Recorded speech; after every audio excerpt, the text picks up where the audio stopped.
I never thought I would see the day that we'd see a Cricket World Cup match that was better than that incredible semi final between Australia and South Africa.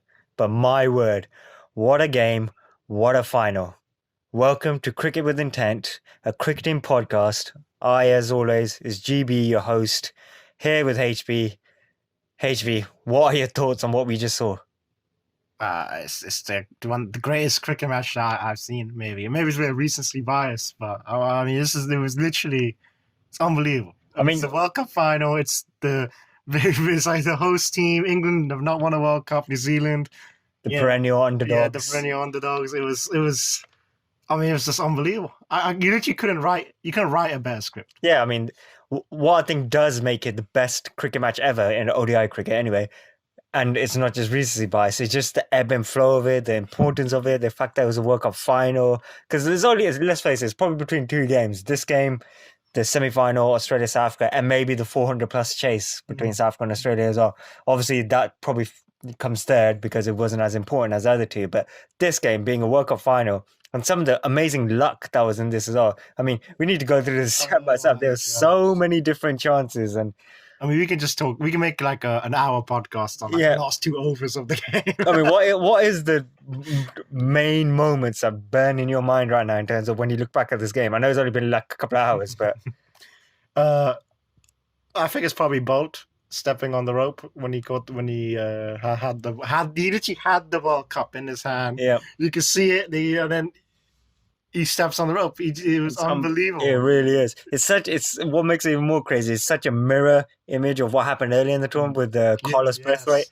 Because Bolt, they were even saying you wouldn't have anyone else in that New Zealand team because he's got really trusty hands and did a brilliant catch, edge of the boundary, no problems. And this time again, he took a brilliant catch, but he stepped on the bloody ropes. Can you believe it? And the thing is, if he just tapped it forward, and, they probably ran 2 or 3, they still would have won the World Cup because, they would have saved 3-4 runs there. Yeah. He had Martin Guptill, right? Yeah. I mean, we've seen a lot more difficult, team catches, like, before. I mean, it's unbelievable. I mean, I was actually thinking about Stokes and his redemption story. Yeah, Carlos Brathwaite thing. Yeah. I was thinking that before the that ball right there. Yeah, but yeah, that made it even more kind of apparent. Because Brathwaite was just short this time. Stokes, he went for 6, and it was like, this is England's day. Yeah, I mean, Ben Stokes has been unbelievable. I mean, really, yes. He's never really played at his fluent best this tournament, but of all the England batsmen, he's been the one who's been able to grind it out. I think he's made, 4 50s in this tournament, maybe 5, and every single one of them were like tough, grueling innings like this one. In the end, he didn't even reach, a run a ball plus like you expect from a Ben Stokes. It was another one where he just ran his heart out, ran 1s and 2s wherever he could, pushed where he could, hit boundaries here and there. That 6, obviously, against which went through Bolt's hand. It was an unbelievable innings. Yeah, and also the 6 off. I think it was Trent Boult, wasn't it? Where he went on down one down. Oh, yeah. Swept it almost. Crazy, yeah. And I mean, it was a brilliant shot. It really was. And that was the shot. I thought at that moment, they're gonna win the World Cup right there. Yeah. I thought they're gonna win the World Cup before the Super Over. Obviously, it didn't happen. But still, you're right about Stokes. It's funny how he came into his international career as that flashy, dynamic player. Now he's like England's gritty batsman. Yeah, right. It's like that was one of the question marks about the England team, and he's been the guy who's answered that question. Yeah, because I've been saying it for a long time that England are the best flat team pitch in the world. Like when there's a flat wicket, there's no other batting lineup you'd want more than them because they just have so many attacking batsmen through their entire lineup. And Ben Stokes seems to be the only one who can really grind it out when he needs to play that tough innings. I think that's him as a character as well. He's a competitor. It's what he does. Yeah, I mean, you said it right. I mean, I must say though, like that last ball of before not the Super Over last ball, but the last ball of the normal match. Yeah. And we had a full toss, and he kind of just bunted it. Yeah, I was like, your full toss, just hit it, hit it. That's a weird thing that happens where I think when you're so close to a tie, and you get to live to fight another day, everyone just seems to settle for the tie. Like, let's not risk it and get bowled here. Or they think, okay, we'll go for the two. We Yeah. probably will get run out, but if they make a mistake, we're gonna win the game, Yeah. right? It's premeditation. Yeah. Like if it was a full toss and he hadn't premeditated, he would have just hit it for 4 probably. Yeah. You know, I mean, that's how it goes, right? It's crazy. I mean, yeah, he definitely had some luck. 'Cause I mean, for me, you said the bolt drop or the 6 rather will be your defining moment from this match. But me, the thing I remember is that throw which hit Ben Stokes and then went for 4, aka gave him a 6. That was the killer blow. I mean, obviously they ended up a tie and a super over, so New Zealand had chances to win beyond that. But that was the crippling blow. That doesn't go for 6, and they just get the 2. They don't win this. They did not take it to a tie because they just had nothing to hit in those last 2-3 balls. I mean, it would have been 7 off 2 instead of 3 off 2. Yeah, which is like massive, such a huge difference. Massive, yeah, because he has to hit 4 or 6 when it's 7 off 2. It's unbelievable how the World Cup, which he came down to that ball. Yeah, right. I mean, obviously we talked about the Trent Bolt thing, but yeah, you're probably right. Like the stroke of luck, right, to have that happen. Like it's just somebody. I was watching it thinking, because Stokes obviously isn't going to run. He knew. He put his hand up immediately. Yeah. I was thinking, like, is someone going to stop this? Is this really going to run away 4-4? I mean, that's the sort of. It's a bit of a weird rule and stupid rule. Like the batsman wasn't going to run because he knows, okay, that was unfair. That just went off. And yet at the same time, if it goes to a boundary, it counts as runs. And this is irrelevant. This isn't like, we're feeling sour grapes and one New Zealand. This is just a genuine thing where in that situation it should just be ruled. Okay, stop. You can't run anymore, and you don't get any more extra runs. It's just that's it. The ball's dead at that point. You've made your 2, whatever. Yeah. The fact that because if it's a misfield, or an overthrow, that's completely different. Because that's a mistake. This wasn't a mistake. This is quite literally luck. It was. I actually do agree with you on this. It won't surprise me if you see in a few months' time they've adjusted the rule. And, quietly as well. Yeah. It just.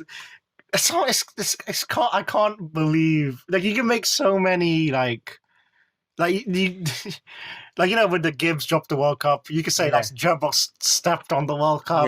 Or you could say there's so many things you could say oh man, honestly, I can't believe how good of a game this was. I actually can't believe how good of a game. Yeah, there was lots of things that will almost be forgotten. Do you remember the last ball of the New Zealand innings? Oh, I do remember it. Yeah, who was the bloody... Santner ducks a bouncer. Santner ducks the last ball of the New Zealand innings. And I remember at the time we talked about it, I was like, that could make a difference. That could make a difference. And that's exactly what happened. I mean, seriously, they didn't even run. Imagine if they'd taken a single. I know it's coulda, shoulda, woulda, but to duck the last ball of a World Cup final innings, because you're afraid, and I know you're not an established batsman, but that is just nothing short of pathetic. Because imagine if you just made 1 or 2 there, they would have won the game. It made all the difference. It was a tie. It reminds you of that. Remember that India-England tie for 2011 when Munaf Patel ran short, and instead of running a 2, they were given a 1. And we remember thinking, wow, that can make a difference, and it did. It became a tie. But this is way worse. I cannot believe you did that. Yeah. It's such a crazy game because there's so many you can make so many adjustments to the rules based on this game. Isn't it weird how in the final England won by boundaries? Yeah, it's weird, isn't it? It's it's very strange. And also, it's weird. This is boundaries in the Super Over or the innings? No, innings. In the innings and Super Over combined. I think. Right. I mean, yeah, it's a bit weird. It's just interesting that boundaries is what determines it because. Even when you look at, could it have been wickets or things like that? Because who took more wickets? It was New Zealand took more wickets? Yeah, New Zealand, I believe, were 8 down, and I believe England were 9. 9 down. Yeah. Well, I think they got all out because I think it was a run out at the end. So. Yeah. Yeah. But yeah, I mean, it's just an interesting way of deciding it. Maybe it should have just been a second Super Over. Who knows? I was going to say, I think in knockout games like this, just do a second Super Over. Then just keep playing. Yeah. I mean, and you have to change the players as well. Yeah. Oh, by the way, the player choices. Actually, go on. I want to talk about Trent Bolt because he cost him the game. And because I was watching the pub with some of my friends, and there's this misconception about Bolt that he's actually good at the death. Yeah. When in reality he just bowls slot balls, and he did that again.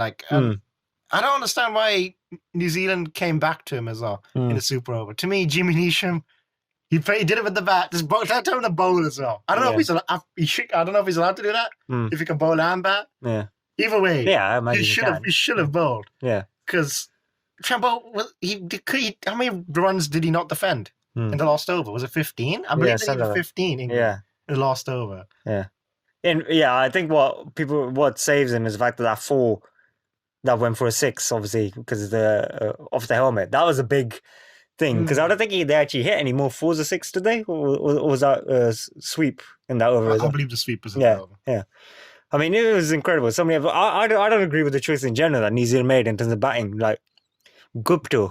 I'm sorry, Gupta has been terrible all tournament. His one contribution was the run out of Dhoni. And I think it was almost like a romantic story where they just thought Gupta would eventually do it. Yeah, in the final, he's going to make runs. And he started all right, but then again, he got out for, 19 of 20. And then again, they picked him. Why aren't you picking Ross Taylor? I straight away thought, okay, they're definitely going to pick Taylor. They're definitely going to pick Neesham, I think I thought.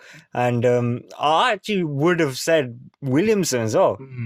Pick your best batsman. Yeah. You don't have to necessarily play sloggings. Sometimes just hitting 4s is good enough. But Gupta was there just to run. He did some quality running. He did do some running. He did some great running. Really quality running by him. But it's like they thought, like, okay, let's give Neesham all the strike. Yeah. Hopefully Gupta doesn't have to play a ball. Yeah. Obviously Gupta had to play the last 4. 2 off 1. And it was a poor shot. I've watched it a few times now. That ball was there to hit. Yeah. It was a wide as well. You realize that if he hadn't stepped back into it, it would have been wide. And that's the thing. Even if you're going to step back into it, you got to hit it, right? Yeah. Like, why? Give yourself room, yeah. He's done what Stokes did. Yeah. Same thing. Yeah. Where 2 off 1, and he's hoping the fielder makes a mistake. Yeah. And they get 2 and they win. Yeah. When he's not like the side, he's not, because it was there. It was a slot ball on his pad. He should have gone for it. That you've seen go for a boundary plenty of times. Yeah. And Gupta, I mean, I don't want to really hammer a guy, but he's been a liability all tournament. Apart from his fielding, he has been a liability all tournament. And he's basically cost New Zealand a lot. Like, if they just had better openers, they could have won this thing. I mean, give credit to the other opener. Latham, was it? No, Nichols, sorry. Yeah, he played pretty well, although once it got that 50, he probably disappointed he didn't go on. If Gupta had just grinded it out at some point, it would have made a world of difference. And oh God, can't even collect my thoughts at this moment. But there were just so many moments where let's talk about the positives. Like, New Zealand's bowling, apart from maybe ball at the end, was unbelievable. I mean, from ball 1, right? Yeah. The first ball, Jason Roy. I mean, to me, he looked out live. I was thinking, this is out, and then umpire's call, right? Umpire's call favoured them. I wonder if I honestly believe if that was given out, I think New Zealand would have won the World Cup probably. Yeah. Just especially the way Root played. That's another thing. Yeah, Root was poor. But, oh man, they bowled. I mean, they bowled unbelievable. Yeah, it was relentless. Like, no one really let up on the pressure. That was amazing. The Grandin, was it? Grantham was. Yeah, he made 25 runs he conceded in 10 overs, which is insane. Yeah, and he was all over Root. Yeah, all over it. It was crazy watching. It's crazy how at some point Root just decided I'm going to step down the wicket and try and swipe him like over leg side. I thought, that's not a Joe Root shot. Then the next ball he's trying to drive on the up, he nicks off. Yeah. I mean, by the way, he's very lucky they won. Joe Root. He's very, very lucky they won, because people will be talking about how his innings is one of the worst in World Cup history. Yeah, he made 7 of 28 or something. It was awful. I thought it was 7 of 32 or something. Yeah, it was really bad. Yeah, 7. It was near enough 7 of 30, something like that. Really poor stuff. But again, give credit to the New Zealand bowling guard. They were incredible, relentless pressure. It's basically the same as the semi-final against India. Only difference being that, a couple of the batsmen down the order managed to keep that partnership going until the end. I mean, Butler finally showed up to the party. Yeah, I mean, we've been saying that, right, for a while. Butler has to show up at some point. Yeah. And I thought his innings was actually like, obviously Stokes ended it. Yeah. But they would not have got there without Butler. Yeah. Butler, because Stokes is kind of knocking around out there, well, Butler was actually getting the run rate moving. Yeah. And at one point, it looked like they're going to win the game. It really did, right? It looked like England might win this game because they had proper partnership, Stokes and Butler. And it looked like, well, they just got to carry on. They just got to carry on. It's over. There's nothing New Zealand can do unless one of them gets out. And then that's what happened. Butler went for 6. And it's funny in cricket, right? It always happens. Always at some point, someone's just going to hit the ball to a fielder. Yeah. And New Zealand in the field again, they caught everything. Other than, I think the Grandam had a ball drop. Yeah. But other than that, there were some great catches. Hmm. It was just I keep saying it. It was an unbelievable game. I mean, it really Yeah. was. There was so much. I mean, let's talk about all sorts of turning points we could talk about. But the Ross Taylor thing, where he wasn't out and he was given out, and then Gupta, going back to Gupta again, why did he review what was clearly a plum LBW decision? And the thing is, I will say, I don't think he wanted to do it. I think his Nichols talked him into it. Like, oh yeah, go on, just review it. That It's- was It was so early in the innings. You don't need to yes. do that because your wicket is not that valuable at that point. If you're towards the end, Mm. or if you're the last key batsman left, then you could do the sort of half, Mm. sort of, oh, let's just, you don't wanna let's lose just your- risk it. You don't lose a review like that early. Yeah, Like you pretty much because again it came back to bite them, right? Because Taylor, it looked tired by right immediately to me. Yeah. I was, and when he was given out, I was like, oh, I don't have any reviews. It was immediate, like, oh, I don't have any reviews. This is Mm. not good. And yeah, I mean, Ross Taylor. I mean, to be honest with you, New Zealand, I think they were aiming for 240. I Yeah. honestly believe that. yeah. I think they realized pretty quickly. And the way he sat in the van, I lost Yeah. over. Like it felt like it was like, oh, we got 240. We Yeah, got a score. We got what we want. This is what we want. We got 240. We got it. yeah. I think They're they, good. I think they paid for the conservative attitude, like especially that last couple of overs. They did not go for it enough. And like I said, that ducking of the last ball, people will forget that now because the rest of this match is so crazy. But that is unforgivable, forgivable, in my opinion. I mean, it's just insane. So many ebbs and flows.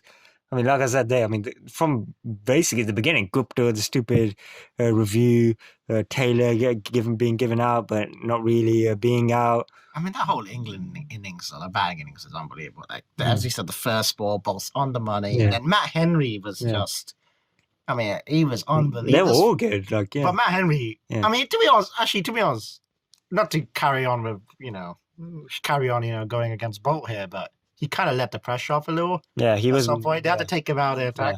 Yeah. But Henry was just unbelievable. And Jason Roy, like he done him like on the inside edge early, and then Yeah. outside edge the next ball, and like when I was watching it, like you could hear the crowd like ooh, like every time. And I tell you what, when Jason Roy got away with that LB, and he had a couple of inside edges and a couple of things go his way, I was like, oh, he's gonna make 100. Yeah. That's how, in my head, I was like, oh, this is it. Mm. England got the luck. Mm. England have all the luck right now. Mm. You know, I thought New Zealand have had quite a lot of luck coming into this fight. Yeah. Now, I mean, and then to be honest, England did actually, I don't want to say they were lucky to win, Yeah. but they did definitely ride on. Yeah, all they I'll say definitely is, did have all luck. I'll say is New Zealand's luck ran out Yeah. in the final at the worst possible time. Yeah. I mean, it really was unbelievable. Yeah. The ebb and flow of the game was the best thing, I think. That's what I think does make it the best ODI match ever, and certainly the best World Cup final. There were so many different times when you thought, oh, this England's on top. Oh no, New Zealand's back on top. And and the mistakes as well, like we've already talked about, the Bolt catch, you can't really call it a mistake, but the overthrow obviously of Ben Stokes, I went for 6.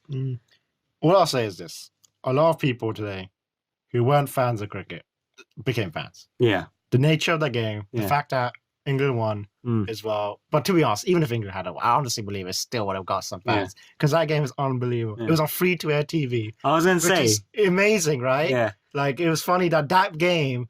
At one point, I thought, oh man, England might. There was a feeling at some point where I thought England might fall away here and Yeah. collapse. I thought, oh man, this is on free-to-air TV, and people are gonna watch that. It's gonna be one of those perfect England Yeah. sports stories. Yeah, I mean, for anyone outside the UK baffled about what we're talking about, cricket has been behind a paywall for about 15 odd years now, where it's basically been on Sky Sports. This was the first free-to-air televised cricket match live of England for about 15 years, which is incredible. And 2005 Ashes. yeah, 2005 Ashes. So yeah, about 14 years. So yeah, it's incredible that this game is the one that was televised. So I do think cricket was a big winner. New Zealand, that won't give them much, Yeah. room to feel good about themselves now. But I think this will really help the game in terms of England being more of a powerhouse going forward, because I think England will go on to not necessarily win the next World Cup, but be top contender from now on. They've got that monkey off their back.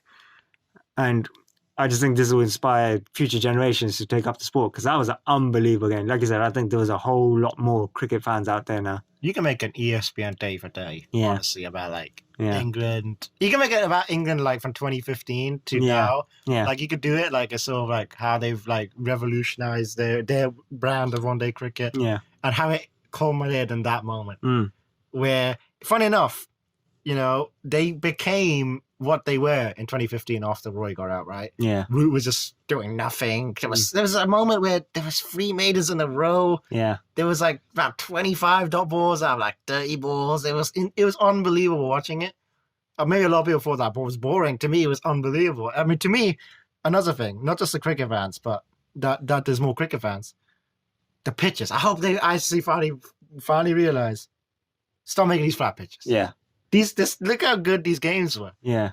I mean, the game, the New Zealand-India game, that was a brilliant game. Mm. This final, we obviously know. Mm. There were so many games that were just brilliant. And there were similar types of games where it was like 240, 250. Mm. And the chasing team, it didn't just chase it easily, right? It required a lot of skill. And it was brilliant. It really was. Honestly, the World Cup in general, I think, was kind of a success, despite it being kind of a weird format. I was going to say this final and the semi-final, India and New Zealand basically saved this tournament because the first half of the tournament in particular was basically mediocre at best. Pretty dull, in fact. Like, yeah, there's 3 important games in this tournament. Firstly, the Sri Lanka-England game, where if Sri Lanka don't beat England, the top 4 would have been a mere formality. And this tournament could have been really dull and boring. And then the semi-final, India, New Zealand, that was one of the great semi-finals. And then this final really makes this World Cup meaningful and worthwhile remembering because there weren't really enough classic games during that group stage. There was good games here and there, but especially that first half of the tournament, of the group stage rather, it wasn't the most best watching. So it'll be interesting whether they'll go with this format again. I mean, there certainly will be. They will have the incentive to because of the money-making aspect, and India playing as many games as possible. But I'm not so sure. Would you go with this format again? No, I wouldn't. I want more teams to be honest with you. But I don't mind the whole idea of having a bigger group and having more games in the league stage, so you can get, like a better, bigger sample size, so you can get like an accurate top 4. Yeah, no flukes. Yeah, no flukes, exactly. But it does take away a little bit of the unpredictability, I suppose. And it's also weird in a way that if you think about it, New Zealand lost 4 games in this tournament. Yeah. And they've come second. England lost 3 games and they've won the tournament. It's a bit weird when you think about that. Yeah, but then again, it's not like, it's happened before, right? I mean, India went in 2011. Then they didn't lose 3 games. Well, they didn't lose 3, but they lost 1 to South Africa and they drew to England. Like, I mean, they weren't like, they stumbled into the next stage, right? Oh, I wouldn't say stumbled. I would say stumbled. I would say it was a bit of a stumble. Yeah. They were never like on the threat of getting knocked out, but it was a bit of a stumble. So to me, it was just, it's always been about getting to a knockout stage. Yeah. So it's always been about. And I'm just wondering whether this format leaves almost too much room for error. Like, I mean, yeah, like you said, like they lost 3 games in this tournament. In any of the previous few editions of the World Cup, you lose 3 games, you're most likely going out. I don't mind seeing teams playing more games. Yeah, I don't mind that. Yeah, I don't like seeing a team getting knocked out after like 2 games. Yeah. They'll never go back to 2007 just because of what happened to India Pakistan. Yeah, that's always been. I've always not liked that. Yeah. I don't mind more games. Maybe you could say they could have a little less, like a little less. To me, it's fine. Honestly, I would have preferred groups of 6. Then you still get 5 games. So that's plenty of time for you to get your act together and less of a fluky. Oh no, we've had a bad result. We're under pressure now. 2 groups of 6, so basically, like Kyle was in 2015. Yeah, or 3 groups of 6 if I want to introduce even more teams. I don't know if cricket could really manage that. Yeah, how would you figure that out? I guess it goes. Yeah, it'd be interesting. Yeah, but this for me. Would you definitely say this was the best final ever? I mean, I think that's pretty much a formality, but I mean, I was talking about with my friends actually when I was there, like, what's the best World Cup final ever? And this is like mid-game. Yeah. Because, you kind of feel like this could be a close game. Yeah. And I think like 2011? The other ones we've seen live. I mean, 83 was looked close-ish, but then again, it wasn't. Yeah. Right? And also, this basically before our time. I Yeah. think the 92 Pakistan-England was a competitive game. I think 87 England-Australia was a pretty competitive game as well. And But this was obviously the thriller, right? yeah, this was the thriller because it's never really gone down to the last couple of balls or last over, really. And the thing is, like, even the really good games, this tournament, these types of games that was lost over, Yeah. right? Like, there was Brathwaite against New Zealand, there was Williamson hitting that 6 against South Africa. That was a lost over thing. I mean, even Sri Lanka, England, that wasn't a lost over thing. Yeah. I mean, this is like, remember, like, this is a very T20-ish game. Like, when those T20 games always go to last over and it's like crazy. Yeah. This felt like that. It felt like one of the IPL games, but it was insane. But obviously, because it's the World Cup, it was like, you can see the stakes, and it was incredible. It really was. It wasn't just the last 12 balls of the innings and the super over. It was like the whole last second innings. Because you could just see how difficult it was. England was struggling. You could see the nerves. You could feel it. It really was incredible. Yeah, it really was. And you got to give Ben Stokes a lot of credit. He was obviously man of the match and deservedly so. But there was definitely a thought of him not coming out for that last super over. Because, he was shattered. You can see, fatigued badly. Even when he ran that 3 and he was on his knees, he looked like he couldn't run anymore. But I think in his own interview after, he basically said, like, there was no way I wasn't going out there. I was going to go finish the job. So yeah, I don't know why people were saying that. They were saying he's tired, but I was like, he's in. And you want the left hand, right hand. Yeah. Who else are you going to put in? You can put Roy in, but it's not a power play field, is it? It's a 5 overs out. You want your guys, lower order guys, to be there. And who better than Stokes and Butler? And they got the job done. I didn't think New Zealand would get choked. I didn't think New Zealand would get close. Yeah. At the midway point of the Super Bowl. I even messaged you saying, it's over. Yeah. They're not getting 16. They're getting 16 against Archer. Yeah.